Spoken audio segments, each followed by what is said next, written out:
And that when we come together, it is a confirmation that God's speaking to people and transform the world. You know, they could have sat around and gone, yeah, well, we can't do anything. You know, we're not preachers or rabbis or teachers or, you know, whatever. They're fishermen and tax collectors and zealots and just a mixed mash of people, just like us. What was different when you read in Acts and they're standing before the council, and the council's calling them to account, and they're sharing as God's having them share, and it says, and they took note they had been with Jesus. That's what they noticed. That was what it was. It wasn't, and they took note they had really done their homework. You know, they had really done whatever. You know, they really had been a great student. No, they, you know, under Gamaliel or somebody, they spent time with him. And that's what made them look different. That's what we want to do. That's what we want to do. And so I'm grateful for another opportunity to spend time with you as we get into his word. The power, it's in his word. That's where the power is. In his word. It's not in, I don't have to worry about the presentation. I don't have to worry about my skill or lack thereof or whatever else. The power is in his word. And so we're going to spend time again in Romans chapter 2. We're going to finish chapter 2 beginning with verse 28. And we're going to read through and get into chapter 3 through verse 2. Okay, now you look at that. You think, well, what in the world made you go 28 to verse 2? Well, as I was studying and writing through, and I went further and whatever, and he starts going, no, and he starts working it back. And he doesn't care about if it was in 3 or in 2. It doesn't matter to him, because that wasn't all there in the first place. It's a letter. The numbers and all that does is help us find stuff when we're looking for it. That's the good part. But, you know, sometimes the people who put the numbers and the chapter breaks, they put them in weird places, you know. You're like, what in the world was the guy thinking? I'm thinking, well, he was writing and he got tired and went, yeah, I'm going to bed. You know, and he went to bed. The next day he went up and went, chapter 3. You know, sometimes it's just how they did it. It's okay. It's arbitrary, and that's all good. So, today, May 4th, you know, for all you Star Wars guys, I always love it, and they go, may the 4th be with you, you know. And all the people who hate Star Wars go, I hate it when they say that. So we're going to be looking at this scenario. We're still talking about the circumcision and the uncircumcision. And so, you know, as I finished up last week and I'm thinking about today and this week, and I'm doing my work, and I'm like, okay, God, we got to talk about circumcision again, you know. We got to keep hammering this, man, you know. And I felt like he started showing me how he wanted me to look at this. Okay, so as we look at the little segment here that we're going to study today, we're going to look at this in a different viewpoint, from a different viewpoint. We're going to step back, and again, we're talking about, if you remember, we're talking about this letter to the church in Rome. You have the Jewish Christians and the Gentiles who have become Christians. And Paul is writing this letter to them, and there's issues within the church. And so I got this picture here. I looked up some things. I put Jewish Christians and Gentile Christians, and this was one of the pictures that came up, and I thought, yeah, that's pretty good. You've got this wall, so to speak, in between the two. Okay, I thought that symbolized it, so put that one in there. You know, over here you've got the Jews, and they could come into the presence of God, but in the temple you had the court of the Gentiles, and they couldn't come any further. Okay, and that's going to play in as we look at things as we go forward in this. But that barrier is now broken down in Jesus. Okay? Now, we can get all that intellectually. The hard part is now when you put people together that are coming from these two vastly different directions. You know, I think God is, he really does have a sense of humor, because he takes people that you would never put together and goes, I'm going to put them together. You know? He does it in husbands and wives.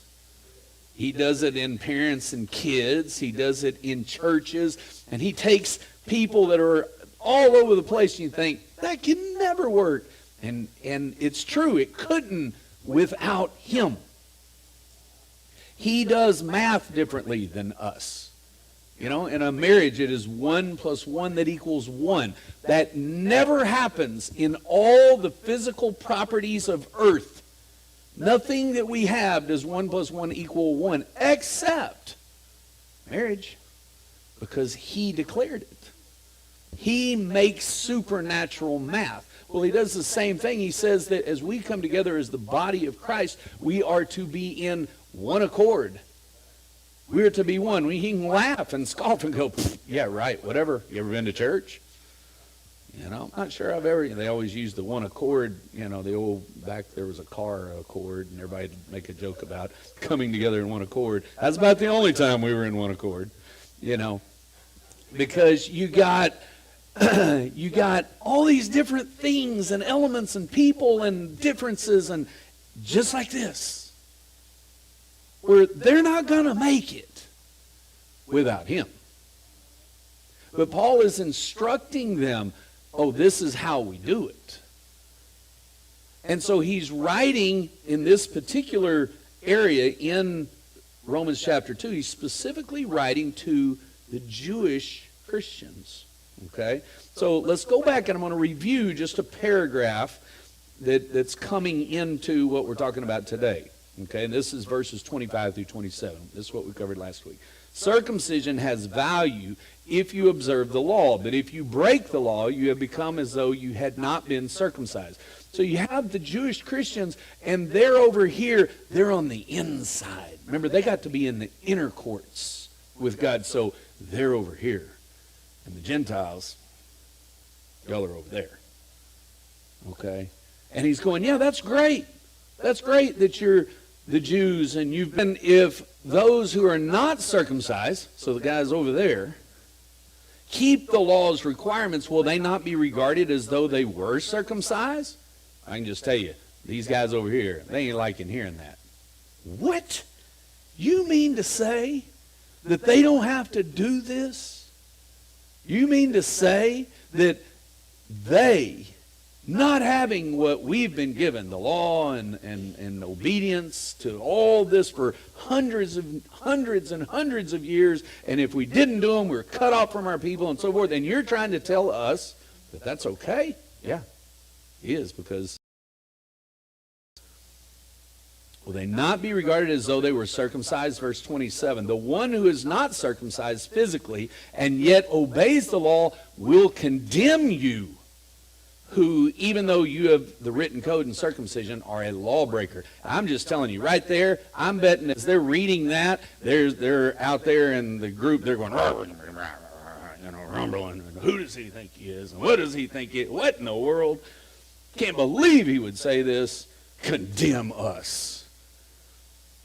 Now, does that mean that the Gentiles are the power switches over there, and they get to cross their arms and look down over here and go, no, that's not what that is. Okay? So what does it mean when it says they will condemn you?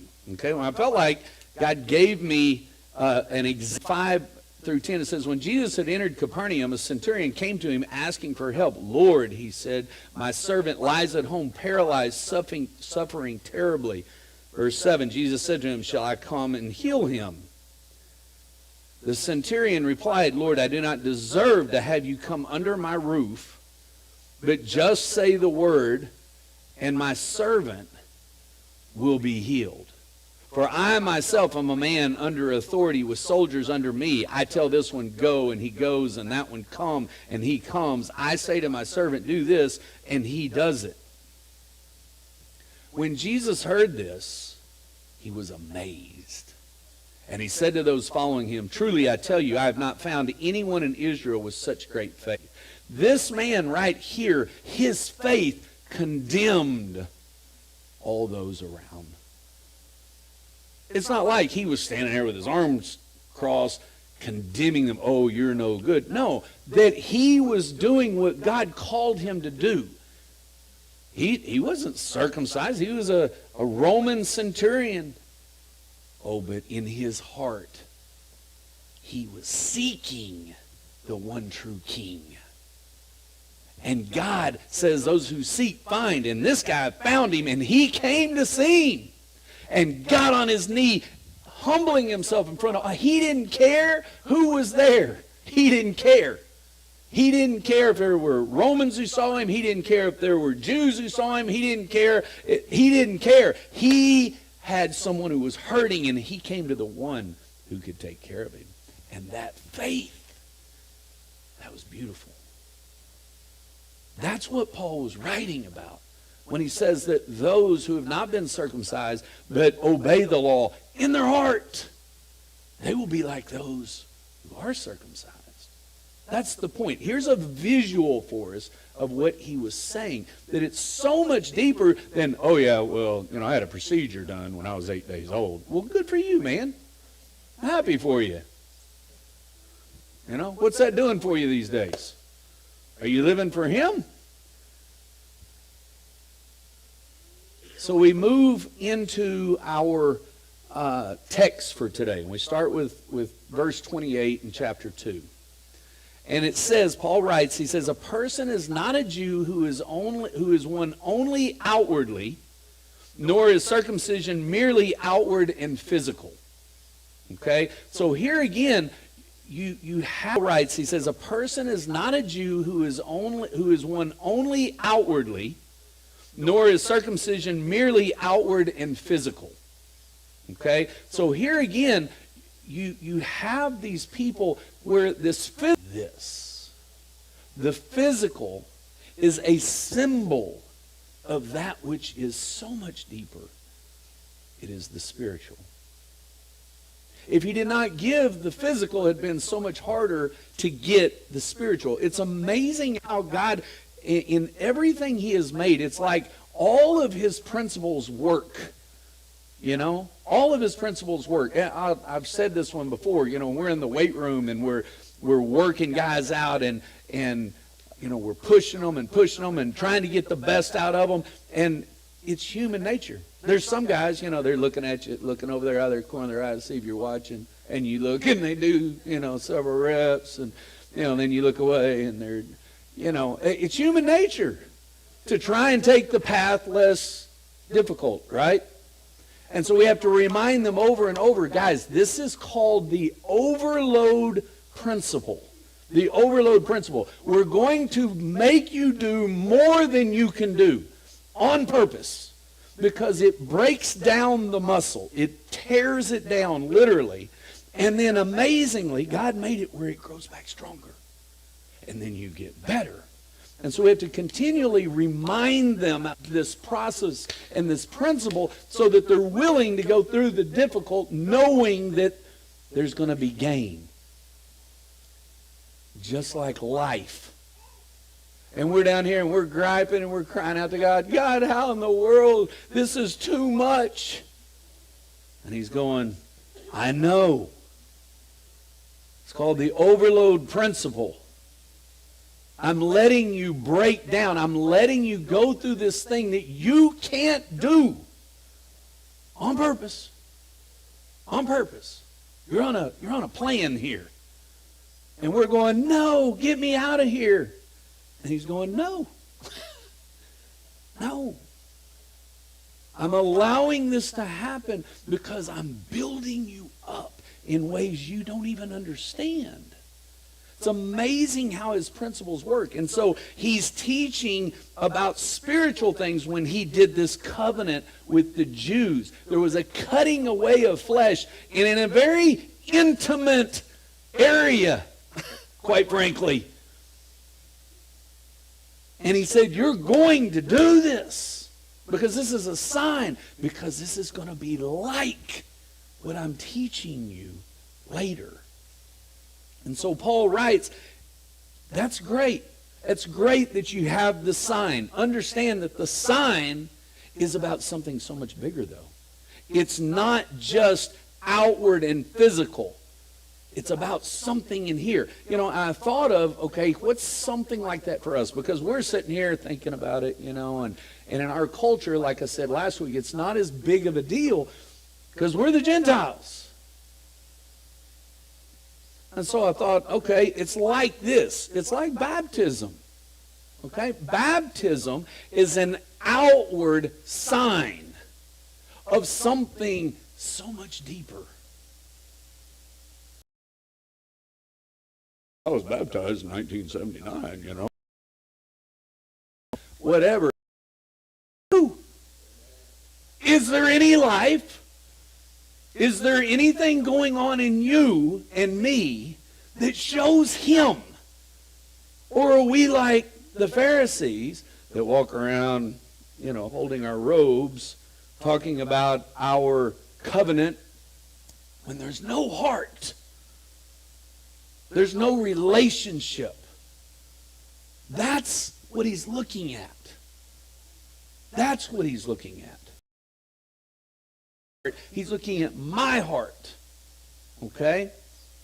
So it is a deep thing. Now this is something God has taught all the way through Scripture. I've got an example here out of 1 Samuel chapter 16. If you remember when Samuel went to choose the king, and he goes to Jesse and his household, and he's going through and he's seeing all the different sons, and he's going, oh, this is the guy. And boy, he's a good-looking dude, you know, a big, tall, handsome guy. And God says, no, that's not him. And well, then here comes the next one. Oh, this must be him. He's not the one. And it says, when they arrived, Samuel saw Eliab, and he thought, surely the Lord's anointed stands here before the Lord. But the Lord said to Samuel, do not consider his appearance or his height, for I have rejected him. Now, see, that's one of my favorite verses in all the Bible. That was the one I prayed when I was trying to get Jana. Lord, if we can keep her from getting into the appearance and the height thing, maybe I got a shot. So, there we go. Let's dull her senses, however we need to do that.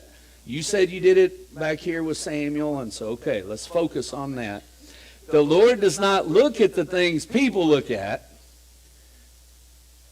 People look at the outward appearance, but the Lord looks at the heart. He looks at the heart. There's something different. And there was something different about this shepherd boy. All the others, they were doing all their exploits, and they go off to war, and they're doing all that, and he's back here herding sheep. You know, that doesn't even sound impressive. Now I know, I get it. I wouldn't want to chase off lions and bears and all that kind of stuff, but it doesn't sound good. You know, God looks at the heart, so that's not a new concept. He's always looked at the heart. Romans 2:29, Paul continues. He says, no, a person is a Jew who is one inwardly. Inwardly. It's so deep. And circumcision is a circumcision of the heart by the Spirit. Okay? Now, they're going to be over here listening, reading this letter going, what are you talking about? Even though God has said this all the way back. Look in Deuteronomy chapter 30, verse 6. And the Lord your God will circumcise your heart and the heart of your offspring. You can go, what does that even mean? How do we circumcise our heart? Robert and I were discussing this last week after the service. So, Robert, see, it was the lead-in to today. There you go. What is the circumcision? The circumcision is a cutting away of flesh, is it not? Okay? God circumcises our heart. How? By cutting away the flesh. We're talking about a spiritual thing here. Okay? And I'm going to continue this further in just a second. He says, so it is a circumcision of the heart by the Spirit, not by the written code. Such a person's praise is not from other people, but from God. You see, this is something deep. Okay? This is deep. And it's so easy to come through Romans chapter 2, verse 29 and read through it and go, yeah. Move over to chapter 3.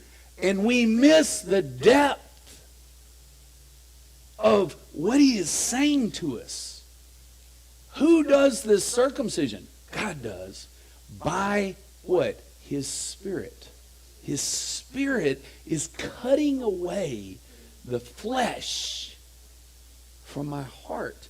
Okay? So let's pause on Romans and let's get some clarification. You look in Galatians chapter 6. You read Galatians, it talks a lot about the sowing of the flesh and sowing to the Spirit and so forth. Galatians 6:8 says, sowing to the flesh reaps corruption or destruction. Sowing to the Spirit reaps eternal life. There's a difference here. There's a difference. Now, if I take my day and I got a planner, if I had one like Jana where it like goes incrementally in 30-second intervals for the day, mine, I got like blocks of time, like from get up to lunch, or Jana has like, brush teeth, brush hair, make sure Alan looks right going out the door, stuff like that. His shoes match, things, like that. So if we were writing these things out, what we do in a day, okay, like our choices, how many of the choices do I make in a day where I am feeding my flesh? Okay? I'm not just talking about food. It can encompass that. So let's use eating. Eating can be more than just putting, am I making myself full? Obviously our bodies need food. But is all my eating about I want satisfaction from taste, from pleasure, in America, that's pretty high. I struggle driving through town and it says that this month's or this week's blizzard is, good gosh almighty. I really like those things. And I'm not prejudiced. I like a lot of them, People say, what's your favorite one? Well, I got about 8 or 9 of them. I'm okay. I'm versatile when it comes to that. My birthday last month, Tiffany and her sister and cousin, they brought me like this big old basket that had like peanut butter Reese's cereal, and I don't even know all the different Nutter Butters, and it was unreal. Now it's okay because it was my birthday, so that's different. I told her when I ate the sleeve of the Nutter Butters in like 5 minutes, I said the only thing better than one of those is a Nutter one. So anyway, yes. All right, I digress. Okay. So, but if I live that way daily, it's not going to go well, is it? That's not going to go well. I'm living now for my flesh. And I'm living in a very short-sighted world versus, the body doesn't function real good on Nutter Butters, quite frankly. Not a whole lot of nutritional value. Lord, please check. Am I feeding? Or am I feeding my spirit? All of my interactions with others, am I, in the words that I say, am I feeding my flesh? Or am I feeding my spirit? What I'm reading, there's so many things. Lord, what am I feeding? Okay? He's telling us that it's more than just what we present. It's inward. It is a circumcision of the heart. And his Spirit cuts away from that excess, that stuff that is not of him. And as we begin to choose him, our spirit grows. There's a life to us. And don't get me wrong, we're not talking about creating legalism, and if you want to eat a Nutter Butter today, more power to you. That we're not creating rules and regulations. It is a relationship that we're talking about. What am I feeding right now? Am I feeding my flesh? Am I feeding my spirit? Okay? So we're going to go back to chapter 3, verse 1. We're going to cover 1 and 2. So he says then, so what advantage then is there to being a Jew? Or what value is there in circumcision? So, you got Christian Jews over here, and you got the Gentile Jews over here, and you've already upset these guys. They're going, what in the world? And so now he's already beating them to the punch on the question. He says, so what advantage is there to being a Jew? Because he's knowing that's what they're going to say. What do you mean? So all this that we've been doing all these years, it's worth nothing? It's worth nothing? Why were we even doing this? That's the question they're asking. Okay? Now, this was fascinating to me. God gave me this. I told you I was going through the study of it this week, and I'm thinking, I told you I was going through the study of it this week, and I'm thinking, I really don't know where we're going to go with all this. And I was getting ready in the morning. I get up really early, and I'm kind of staggering around, and I walk in, I'm going to wash off my face, and it went bam. And it's like he gave me this, and I was like, dang. I mean, I knew it wasn't me. And he just started showing that fit with chapter 3, verse.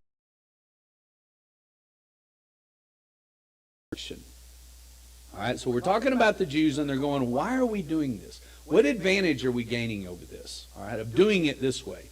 And he took me to the prodigal son parable. So you have in Luke chapter 15, verse 11, Jesus says, there was a man who had 2 sons.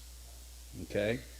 The younger one said to his father, Father, give me my share of the estate. So he divided his property between them. All right, so I'm going to go quickly through the prodigal son part because we all focus on that most of the time. He leaves and goes off and he squanders his wealth and he lives wrong and he's not doing what he ought to do. And he gets to a place of deprivation where he's like eating pig slop and he's like, what am I doing? I need to go back. I'll humble myself, etc. Okay? And he goes back. And so before I move forward, though, I want us to make sure we understand he has 2 sons. All right? We read mostly about one of them. He's the one who went off and did wrong. All right? The other one, he received the inheritance too. He says, the younger one said, Father, give me my inheritance estate. So he divided the property between them. So this one received an inheritance, just like the other one did. We just read the story about the one who wasted it. All right? That's going to be important as we go through this. All right, so the prodigal comes back. We know, the father is watching. There's all kinds of points that you can look at in this story, but that's not the route we're on today. The father is out watching. He runs to the son. He's thrilled. He says, go kill the calf. We're going to celebrate tonight, etc. So, but we're going to focus on the brother. Okay? The other guy. And it says, meanwhile, the older son was in the field, and when he came near the house, he heard the music and dancing. What's he been doing? He's just been out working, right? He's just been living, doing what he's supposed to do. And he hears all this going on. And he won't go in. He's ticked. The older brother became angry and refused to go in. So his father went out and he pleaded with him. But he answered his father, look, all these years I've been slaving for you. And so his father went out and he pleaded with him. But he answered his father, look, all these years I've been slaving for you and never disobeyed your orders. Yet you never gave me even a young goat so I could celebrate with my friends. But when this son of yours who has squandered your property with prostitutes comes home, you kill the fattened calf for him. Okay, this guy. How pathetic is that? And we do the same dang thing. We go to our workplace and somebody else gets a pay raise and we're like, what? But they get the promotion. Wait a minute. I've been doing all this work too. We got all this list of things they did wrong and how they didn't work and all this kind of stuff, and we get all ticked. Okay? The question, let's stay with what we're doing. What benefit is it to be a Jew? So why do all this stuff? What's the benefit? Okay, we see here in this parable the same thing. What's the benefit? What benefit was it to have stayed here and kept working for you when all you do is celebrate this guy? What's the benefit of this? He says, my son, you're always with me. And everything I have is yours. But we had to celebrate and be glad because this brother of yours was dead and is alive again. He was lost and is found. Now, let's do some thinking here, okay? This guy over here, this brother, he's mad because of this celebration. He's not thinking about the security that he has, that he lives with his dad, and his dad has had this great inheritance, and he's given it to him. He's not thinking about that his meals have gone well for the past however many years while his brother's out there eating pig slop. He's acting like he got to have all the fun when he's having relationships with prostitutes and everything else. I mean, really? It's all a matter of perspective. So, did he really get what was best? Or did you? Did he? He was in a secure place, blessed, taken care of. And he's missing it. He's missing the whole point here. There's a lack of confidence in the relationship with the dad. He says, you're always with me. You're always with me. And everything I have is yours. Have you ever thought about that in your relationship with God? Think about that. Insert your name. We're always with him. Why? Because he's in us. We're always with him. And everything he has is ours because he gave it to us. And what in the world are we griping about? And that is a very convicting thing to read. Why do we grumble? Why do I grumble? Because I lose sight of that. I lose sight of that. I get to looking down instead of looking at him. You know, I've shared before the story about when we would take field trips, and I was little, we'd go, we were in Oak Ridge, Tennessee, and we'd go to the Atomic Museum, or we'd go to, different places that were pretty cool. And I'd have we'd all take our brown bag lunch. That's what you did back then. You didn't just went to McDonald's. Nobody did that. So you all had your brown bag lunch, and I had mine, and, it had a note written on it from my mom. And then I also had another one for that kid that forgot his. It was full too, sandwiches and fruit and whatever else, and a note for them from her, and, with caricatures drawn on it and everything, for whoever it was who's going to forget, and 100% of the time somebody forgot. In fact, one year the teacher did, and she got it. She was fired up about it. Well, as a result, everybody wanted my mom. Okay? They wanted her. In fact, kids all through my growing up life would call her mom.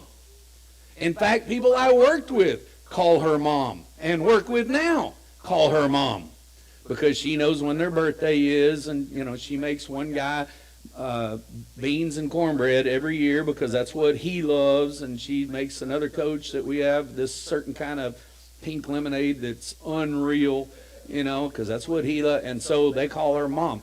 Well, I can tell you that God helped me get it, that I wasn't losing out. when they called her mom. Okay? I wasn't losing out. And maybe they wanted to sit by her when she came up to the school or whatever, and it was okay. Because I had her all the time. You're always with me. I had her all the time. It didn't threaten me. They got lunchtime maybe to sit by her, or maybe they got that sack lunch. I had her all the time. All the time. And when we get that we are loved all the time, and that everything he has is ours, what are we worrying about? And we begin to capture his heart. And we ache for that kid who doesn't have a mom. We ache for that person who never felt that kind of acceptance and love. We ache for them. We hurt for them. We want it for them. We want them to taste it.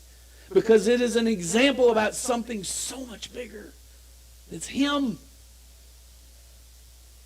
And when we start to get that heart, it's what he says. We had to celebrate because he was lost. And now he's found. That's worth getting excited about.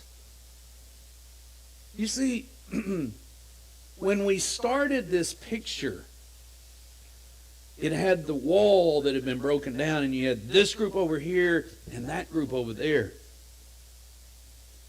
And what God was saying to me early in the morning is all the ones on this side of the wall and all the ones on that side of the wall, they're all my kids. They're all mine. Everyone on the face of this earth is made in his image. And yeah, he does something over here for this one a little bit different than he does for this one over here. If you've raised kids, you know why. Because that one didn't like this one. They do things differently. And you're like, I've been doing this and it worked for that one. And this one, man, I'm getting nowhere with this. You know? And this one over here, they don't respond to this. And maybe they're mature in this area, but boy, whoo, over here, man, they are greatly behind. But that one over there, they're great in that and behind in this one. It's kind of like that with all of us. And what we do when we all come together is we're all looking at the places that we see each other maybe not as good or whatever we've decided. And he's going, you're all mine. You're all mine. And where you're struggling, Alan, or where you're struggling, replace your name, is you're forgetting, I'm always with you. I'm always with you. You don't have to be threatened. When we see kids, it's easy to see it in kids. They click up and, they get this group and that group or whatever, and they push somebody down. They cut somebody down. Oh, you're not this or you're not that. And as a coach or a teacher, you're watching that and you're just going, man, that's bad. I mean, that's just bad. And so I'll talk to my guys. I'm like, guys, do you understand? You are talking down to this other individual. Just put a sign on you that says, I don't feel good about me. That's why you're doing it. Because when you feel confident in who you are, you don't have to talk down to somebody else. That goes away. I remember I've shared this story once before. I'll say it again because it kind of fits here. I remember playing in a softball game. I was like in kindergarten. I had a friend in kindergarten. I hadn't thought of the guy's name till this morning, and it popped in my head. Kevin Hurley. I'm thinking, I hadn't thought of that guy. And however long ago it was when I was 51 years ago. 51 years ago. So Kevin Hurley, so he's playing on this softball team, that little city league thing, and he says, "Hey, you ought to come to play." And I tell Mom, so she drives me up there. I mean, we don't know anything. What happens to be the last game of the year? I guess somehow I missed all the rest of the season. I don't know. But anyway, I was in kindergarten. So we show up. Well, lo and behold, they had 8 players. They needed 9. There I was. They were like, "Hey, come on." So I ended up pitching the whole game, at 5 years old. I didn't know the rules. I had a, I started to say Walmart glove. Walmart wasn't even there. Whatever it was, Kmart, I guess. I don't know. Whatever. So I'm playing or whatever. Well, we win the game. I know one guy on the team. They all go, "Hey, let's go to," I don't remember, it was Burger Chef or something down the street. We were going to get a snow cone or something. I don't know. So I asked Mom, "Yeah, that's good." We all jump in the back of the truck, which you did back in those days. There's like 20 of us in the back of a pickup, going down the road, and we're heading off to get something, and they're all chanting something dumb. I don't remember. It was something like, "We're number 1, can't be number 2, and it was dumb. I don't know, whatever. It had a little rhyme and stuff in it. And so, I'm kind of watching, and I start saying it, and this one kid goes, "Hey, why are you doing that? You're not one of us." And so, what are you supposed to say to that? It's okay. You don't have to feel bad for me. I've gotten over this. It's okay. I moved on in life. I'm not going to have to lay on the bed and, talk to the counselor. It's okay. Now, I was pretty sorry. But, you have those moments in life where you're like, well, I thought I was, did you forget I just pitched and, we won and all that, whatever. But they're making this, well, you're there. And I bring up this ridiculous example because we still do it. In schools and in churches and in politics and in whatever, where 2 or more are gathered, we do this. Why? Because we don't remember He's always with us. And all that He has is ours. And when you know that, you're good. You're good. He missed it. All of the people, when you and I are struggling the most with another individual, we got to remember they're His. They're His. They may not have given their life to Him, but they're His. He made them. And we need to have that heart and that passion to help them come to know Him. And then we can celebrate. Then we can celebrate. It helps us get this thing in Luke chapter 15 about Jesus leaving the 99 and going after the 1. Suppose one of you has 100 sheep. For us, I'm like, yeah, I don't have any sheep. But a lot of them did. Suppose one of you had 100 sheep and loses one of them. Doesn't he leave the 99 in the open country and go after the sheep until he finds it? And when he finds it, he joyfully puts it on his shoulders and he goes home. And then he calls his friends and neighbors together and says, "Rejoice with me, I have found my lost sheep. I tell you, in the same way, there will be more rejoicing in heaven over the sinner who repents than over the 99 righteous persons who do not need to repent." Now, you tell me, okay, don't tell me, that you admit to yourself, you've read that before and go, "Well, how come He rejoices more over them and not me?" And you put your hand over your mouth. You're not supposed to say that. Well, how come He rejoices more? If I'm over here, why would He rejoice more over them? It's that same thing that we're just talking about. If our soldiers went into Afghanistan and pulled someone out of captivity and they came back, they'd probably give them a parade and celebrate they got them back. That'd be like me sitting here in East Texas going, "Well, how come I don't have a parade?" Well, dummy, we're excited that they are out of danger. We're excited that they're back here with us. He didn't say, "I left the 99 and they weren't taken care of and they were in danger and I don't even care about it." No, they're taken care of. You're always with me. and all that I have is yours. And there's a celebration over when we save one to come be a part of the 99. Okay? So we've got to get over this. Yeah, we're in the 99 club. You know, you can't join because then we'd have to change our number. You know, we got to get over that. Yeah. You know, it's like we got a sweater with 99 on the side. You know, get over it. The whole goal is to get all in. That's the goal.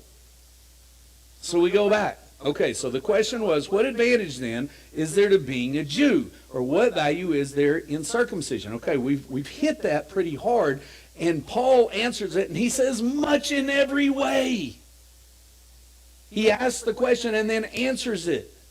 Much in every way. First of all, the Jews have been entrusted with the very Word of God.